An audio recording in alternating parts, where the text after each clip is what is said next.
हाँ, नमस्कार। तो आज की पाठशाला अब शुरू हो रही है और संगीता जी को को होस्ट बना दिया गया है। तो प्राचार्य जी, अब आप शुरू कर सकते हैं। रिकॉर्डिंग स्टार्ट हो चुकी है। नमो नमः।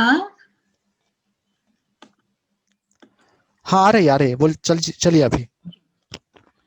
नमो नमः। आदौ विश्वमंगल वंदना। कुटुंबम जम्बूद्वीपम स्यात्, संस्कृतिः स्यात् सनातनी, संस्कृतं देवभाषा स्यात्, भूलोको नाकवद् भवेत्।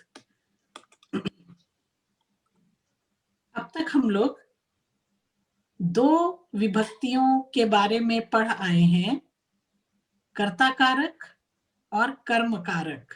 यानी प्रथमा विभक्ति, कर्ता ने प्रथमा और कर्म को द्वितीया। आज हम तृतीया विभक्ति पढ़ेंगे। तृतीय विभक्ति में तीनों वचनों के रूपों को हम देखेंगे। तृतीय विभक्ति को संस्कृत में करण कारक कहते हैं और अंग्रेजी में हम इसको इंस्ट्रूमेंटल केस, इसे हम इंस्ट्रूमेंटल केस कहते हैं।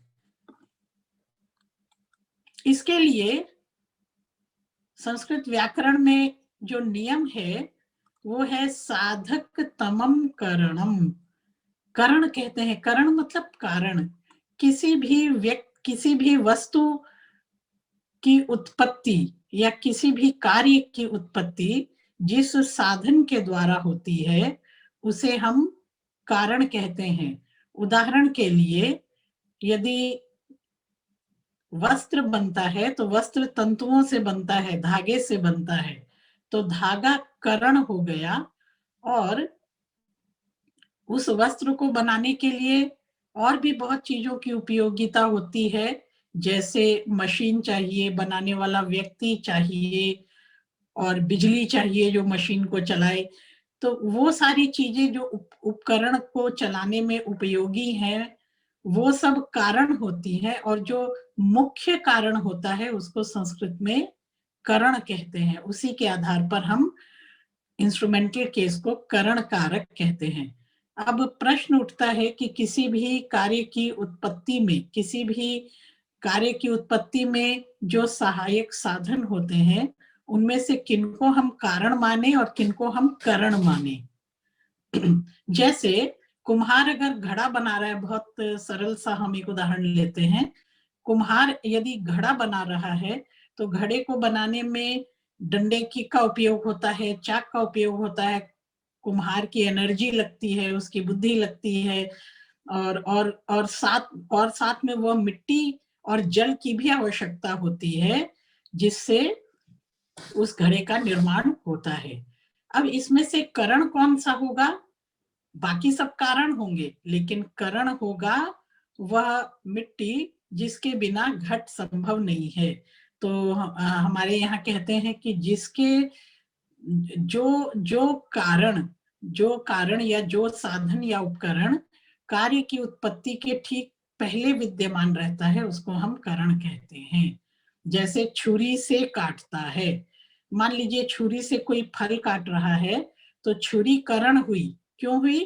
क्योंकि जब तक छुरी नहीं लगेगी तब तक वो फल नहीं कटेगा। तो कार्य के तुरंत पूर्व, तत्काल एक भी क्षण को बिना बिताए हुए जो पहले विद्यमान उपकरण रहता है उसी को हम करण कहते हैं।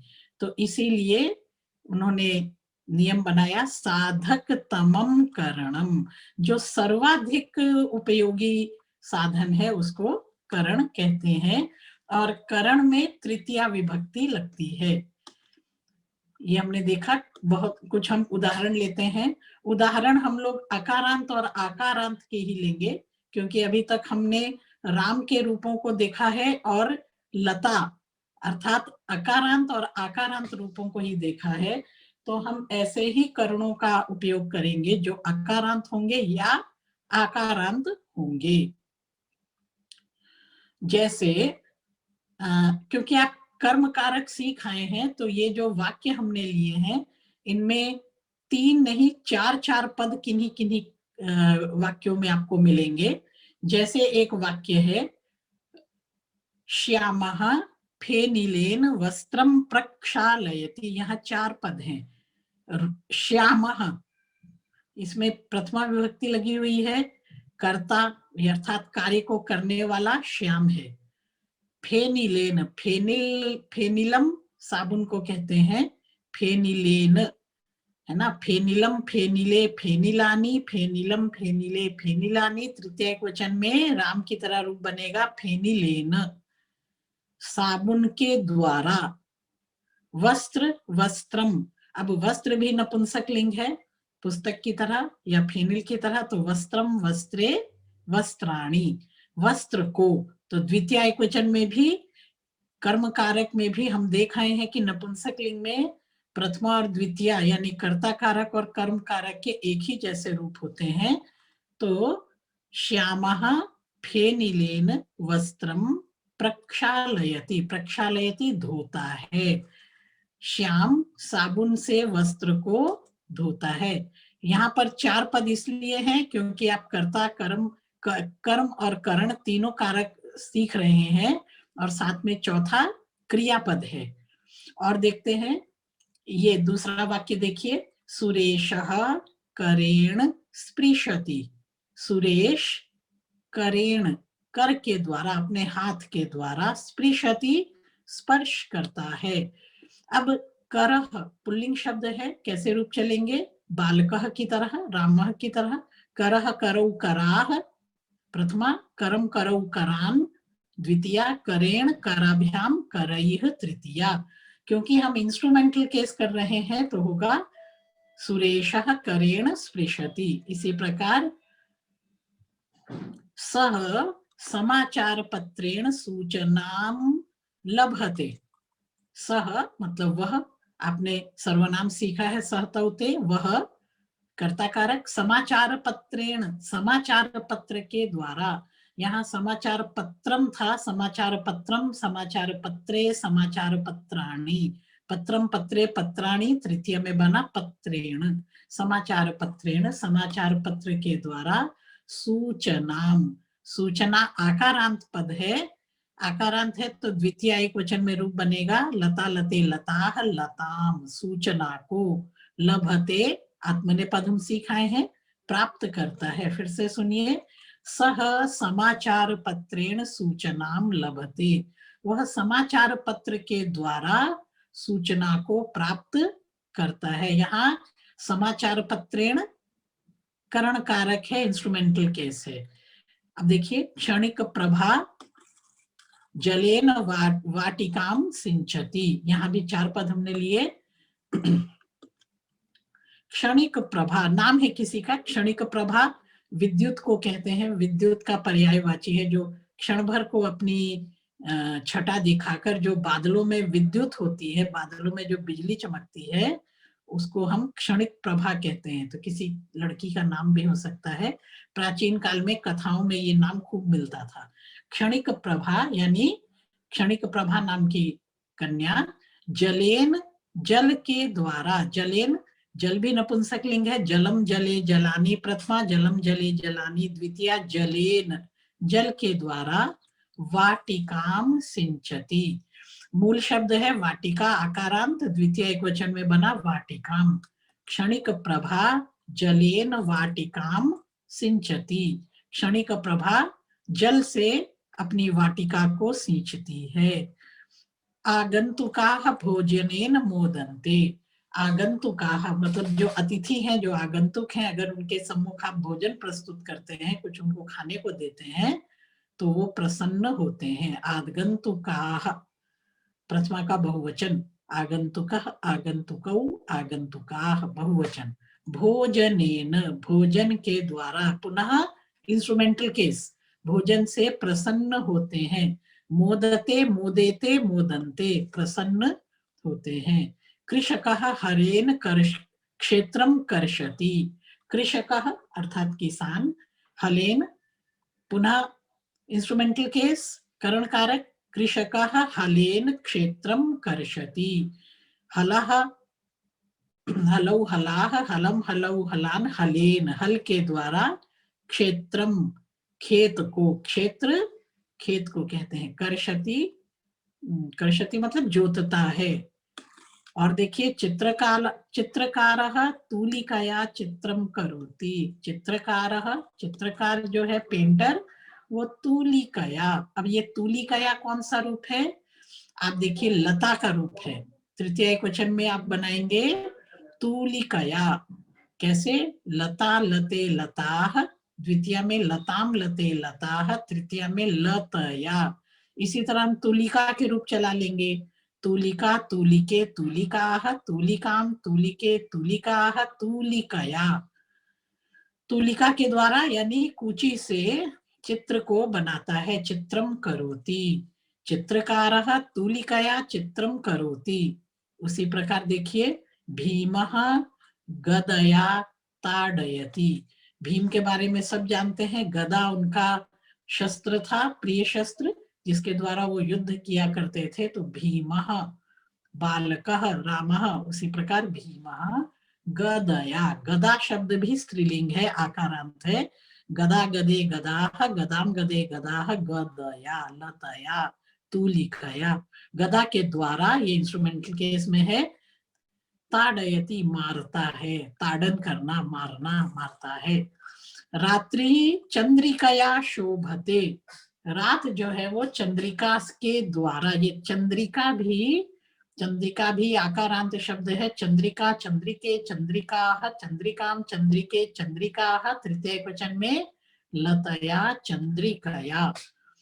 रात्रि ही रात चंद्रिकया शोभते, रात चांदनी के कारण, यानी चंद्र की जो चंद्रिका है, चंद्र की का जो प्रकाश है, उसके कारण सुशोभित होती है। और देखिए अग्नि ही ज्वालया प्रकाशते, अग्नि जो है वो ज्वाला के द्वारा, ज्वाला शब्द भी आकारांत है लता की तरह, ज्वाला ज्वाले ज्वालाः, ज्वालाम ज्वाले ज्वालाः, तृतीया में बनेगा ज्वालया करण कारक में। तो अग्नि ज्वाला के द्वारा, अपनी ज्वाला के कारण सुशोभित होती है। त्वम रसनया आस्वदसे, तुम रसनया, रसना शब्द भी स्त्रीलिंग है लता की तरह, रसना रसने रसनाः, रसनाम रसने रसनाः, रसनया तृतीय एकवचन। तो त्वम रसनया आस्वदसे, तुम अपनी जीभ से स्वाद लेते हो। अहम नासिकया जिघ्रामि, मैं, नासिका भी स्त्रीलिंग है, नासिका नासिके नासिकाः, नासिकाम नासिके नासिकाः, नासिकया, मैं नासिका के द्वारा जिघ्रामि सूंघता हूँ या सूंघती हूँ। त्वम विद्यया जीवसी, विद्या के द्वारा, हम सब विद्या के द्वारा अपना जीवन यापन करते हैं, अगर विद्या नहीं प्राप्त की तो जीवन यापन कठिन हो जाता है। तो तुम विद्यया, विद्या शब्द है स्त्रीलिंग है, विद्या विद्ये विद्याः, विद्याम विद्ये विद्याः, विद्यया तृतीय वचन करणकारक इंस्ट्रूमेंटल केस।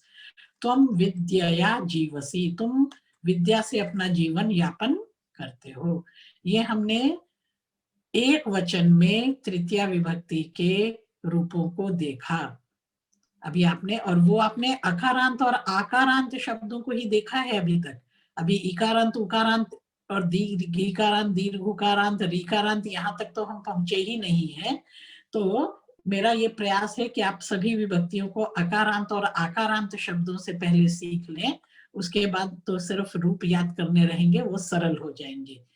तो अब हम द्वितीय विभक्ति द्विवचन में देखते हैं, एक वचन के बाद। वयम नेत्राभ्याम पश्यामः, हम अपनी आंखों से देखते हैं, दो नेत्र हैं, तो तृतीय द्विवचन में होगा नेत्राभ्याम, नेत्रम नेत्रे नेत्राणि, नेत्रम नेत्रे नेत्राणि, नेत्रेण नेत्राभ्याम, पुल्लिंग है नेत्र शब्द, ये नपुंसक लिंग है नेत्र शब्द, तो नेत्राभ्याम नेत्रेण नेत्राभ्याम। इसी प्रकार सोहन सोहनः मालाभ्याम पितरौ वंदते, सोहन मालाभ्याम दो मालाओं से, मालया एक माला के द्वारा, मालाभ्याम दो मालाओं के द्वारा, पितरौ अपने पेरेंट्स को, अपने माता पिता को, वंदते प्रणाम करता है। अनिलः पादाभ्याम चलति, पादः पादौ पादाः, पादम पादौ पादान, तृतीय क्वेश्चन में पादेन, द्विवचन में पादाभ्याम। अनिल 2 पैरों से चलता है, अनिलः पादाभ्याम चलति। और देखते हैं बालिका क्रीडनाभ्याम खेलति, क्रीडन कहते हैं खिलौनों को, क्रीडनम नपुंसकलिंग का पद है, क्रीडनम, क्रीडने, क्रीडनानि, क्रीडनम, क्रीडने, क्रीडनानि, क्रीडनेन तृतीया में भोजनेन की तरह, रामेण की तरह, क्रीडनेन, क्रीडनाभ्याम अर्थात 2 खिलौनों से खेलती, खेलती है। एक बालिका है इसलिए खेलती कर्ता के अनुसार क्रिया आई। बालिका खेलती, बालिका केन खेलती, बालिका क्रीडनेन खेलती, बालिका क्रीडनाभ्याम खेलती, 2 खिलौनों से खेलती है। सुलेखा फलाभ्याम देवान अर्चति, सुलेखा फलाभ्याम, फलेन 1 फल के द्वारा, फलाभ्याम 2 फलों के द्वारा, देवान। अब देवान में आप देखिए, देवः देवौ देवाः, देवम देवौ देवान, द्वेवान में द्वितीय बहुवचन है। किसकी पूजा करती है? देवताओं को पूजती है। सुलेखा 2 फलों के द्वारा देवताओं को पूजती है। अब बहुवचन में देखते हैं, अश्वः पादैः धावति। अब अश्वः में पादैः बहुवचन क्यों लगाया? क्योंकि उसके 3 से अधिक 4 पैर होते हैं, वहां पे पादाभ्याम नहीं लगा सकते। अश्वः पादैः धावति, घोड़ा अपने पैरों से दौड़ता है। उसी प्रकार वर्षाभिः सस्यानि जायन्ते, वर्षाभि वर्षाओं के द्वारा बहुवचन लग जाता है, सस्यानि अर्थात फसलें, जायन्ते उत्पन्न होती हैं। उसी प्रकार खगाः पक्षैः या फिर पक्षाभ्याम डयन्ते, जो पक्षी है खगाः, मैंने बताया था खे गच्छति इति खगः, आकाश में विचरण करने वाले जो पक्षी हैं वो पक्षैः, पक्ष मतलब पंख होता है, तो पक्षः पक्षौ पक्षाः, पक्षम पक्षौ पक्षान, पक्षेन पक्षाभ्याम पक्षैः। अगर एक पक्षी है तो हम पक्षाभ्याम कहेंगे, उसके 2 पंख होंगे, लेकिन एक से अधिक पक्षी हैं तो हम पक्षी, बहुत सारे पक्षी हैं खगाः तो उनके 2 बहुत पंख होंगे, तो वहां बहुवचन लगाना होगा। खगाः पक्षैः, पक्षैः डयन्ते मतलब उड़ते हैं, पक्षी जो है वो पक्षी अपने पंखों के द्वारा उड़ते हैं। तो यहाँ पक्षैः जो है तृतीया का बहुवचन हुआ, यहाँ इंस्ट्रूमेंटल केस हुआ, पक्षैः करण कारक हुआ। वयम कुसुमैः पूजामः, हम कुसुमों के द्वारा, फूलों के द्वारा पूजा करते हैं। कुसुमम शब्द नपुंसकलिंग है, लेकिन तृतीया में वो पुल्लिंग की तरह चलते हैं, नपुंसकलिंग आकारांत होते हैं। तो कुसुमम कुसुमे कुसुमानि, कुसुमम कुसुमे कुसुमानि, कुसुमेन कुसुमाभ्याम कुसुमयैः रामैः बालकैः, उसी के समान। तो कुसुम के द्वारा, फूलों के द्वारा पूजा करते हैं। सर्पः दन्तैः दशति, दशति मतलब काटता है, सर्प दन्तैः, दंतः पुल्लिंग है, दंतः दंतौ दंताः, 1 दांत 2 दांत बहुत से दांत, दंतम दंतौ दंतान, द्वितीय तृतीय में दंतेन दंताभ्याम दंतैः, हमें अनेक दांतों का उपयोग करता है सर्प काटने में, इसलिए हमने बहुवचन लगाया। सर्पः दंतैः दशति। फिर माला पुष्पैः भवति, माला अगर बना रहे हैं तो एक पुष्प से नहीं अनेक पुष्पों से बनती है, तो पुष्पैः में तृतीया का बहुवचन, करण कारक का बहुवचन लगाया। जैसे पुष्पैः, पुष्पम पुष्पे पुष्पाणि नपुंसकलिंग है, पुष्पम पुष्पे पुष्पाणि, पुष्पेण पुष्पाभ्याम पुष्पैः, माला फूलों से होती है, बनती है। अहम माला भी देवम अलंकरोमि, मैं माला के द्वारा, मालाओं के द्वारा, माला। अब देखिए, अब स्त्रीलिंग में कैसे रूप चलते हैं, जैसे लता लते लताः, लताम लतया लताभ्याम लताभिः, मालया मालाभ्याम मालाभिः, पुल्लिंग से भिन्न है। मैं मालाओं के द्वारा देवता को अलंकरोमि, अलंकृत करता हूँ। तो मुझे लगता है कि आप करण कारक को अकारांत और आकारांत पदों के साथ आप समझ गए होंगे इंस्ट्रूमेंटल केस को, और अधिक कक्षाओं में फिर हम इनको स्पष्ट करेंगे। तो आज हम कुछ, पिछली बार हमने कुछ पशुओं के नाम देखे थे, पशुओं और पक्षियों के, आज कुछ और पशुओं और पक्षियों के नाम देखते हैं। जैसे उष्ट्रः, उष्ट्रः ऊंट को देखते हैं, कहते हैं उष्ट्रः, और इसका लंबा ओठ होता है, लंबोष्ठः भी कहते हैं, और ऊंट को ही क्रमेलकः भी कहते हैं। पिछली बार हम बात कर रहे थे कि संस्कृत भाषा के शब्द विश्व की अनेक भाषाओं में पाए जाते हैं। आप अंग्रेजी में कैमल शब्द को जानते हैं, ऊंट के लिए हम प्रयोग करते हैं। संस्कृत का पुराना शब्द है क्रमेलकः, क्रमेलकः मतलब ऊंट, और स्त्रीलिंग है तो उष्ट्री या लंबोष्ठी भी कहते हैं। तो आप इसका वाक्य बना सकते हैं, जैसे क्रमेलकः मरुस्थले भवति, क्रमेलक मरुस्थल में रहता है, ऐसा वाक्य आप बना सकते हैं। और कुक्कुरः तो हमने उस दिन किया था। कच्छपः, कच्छप कहते हैं कछुए को, वो बहुत लंबा जीवन होता है उसका, और इसके लिए एक और शब्द होता है कूर्मः, कच्छपः और कूर्मः। आपने उस दिन वाचालः कच्छपः की कथा भी सुनी थी। कच्छपः कूर्मः, ये दो शब्द होते हैं कछुए के लिए। तो हम वाक्य देख सकते हैं, कच्छपः या कूर्मः दीर्घम जीवति, बहुत लंबे समय तक जीवित रहता है। अश्व को आप जानते हैं, अश्व हम कहते हैं, हम अश्व कहते हैं इसको घोड़े को, लेकिन एक घोड़े का थोड़ा उससे निम्न रूप होता है खच्चर।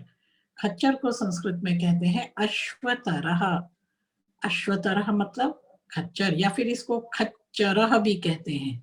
तो अगर हम वाक्य इसका देखें तो रजकः अश्वतरेण वस्त्राणि वहति, जो रजक है, रजक मतलब धोबी, अश्वतरेण खच्चर पर, वस्त्राणि अपने कपड़ों को, वहति ले जाता है। इसी तरह शशकः और शशः, ये हम खरगोश को कहते हैं, खरगोश को शशः भी कहते हैं और शशकः भी कहते हैं। उसका स्त्रीलिंग होता है शशिका या शशि। शशि हम चंद्रमा को क्यों कहते हैं, क्योंकि शशांक है वो, क्योंकि उसके अंक में खरगोश है ऐसा माना जाता है, इसलिए उसको शशि भी कहते हैं।